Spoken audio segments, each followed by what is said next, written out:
Po ovom zakonu koji je prošao u vladi, a tek treba da se nađe u Skupštini, za putovanja koja traju duže od 3 sata, kao na primjer od Pljevalja do Herceg Novog, ukoliko dođe do otkazivanja ili kašnjenja prevoza u trajanju od više od 90 minuta, autoprevoznik je dužan da putnicima obezbijedi hranu ili topli napitak ili hotelski smještaj.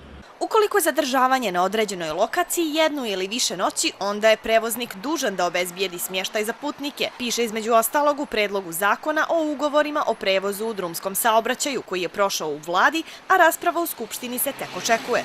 Po izmjenama zakona uvedene su brojne olakšice za putnike, kao na primjer, ako prevoz ne otpočne u vrijeme koje je određeno redom vožnje, putnik može da odustane i zahtijeva povraćaj novca u punom iznosu, ili ukoliko je prevoz putnika otkazan ili kasni više od 120 minuta, prevoznik mora obezbijediti alternativni prevoz do mjesta odredišta. Ipak u slučaju da su vremenski uslovi ili veće prirodne nepogode uzrok za otkazivanje ili kašnjenje prevoza, prevoznik ne mora postupiti u skladu sa ovim odredbama. Građani kažu da su zadovoljni i dosadašnjim načinom na koji je funkcionisao autobuski saobraćaj. Pa idem, super su. Ne znam, ja... Niste imali nekih ružnih iskustava? Ne, super. Za mene je super. Ako je prošlo, onda je dobro. Barem nešto, neki pomak u državu, nešto barem na tom pitanju, jer može to bolje puno, možda prigradski da bude bolje malo. Pa konkretno, koje su vaše zamjerke?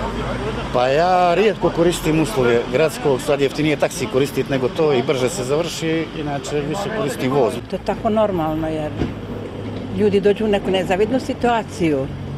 Da, samo tako, nije problema kod nas to.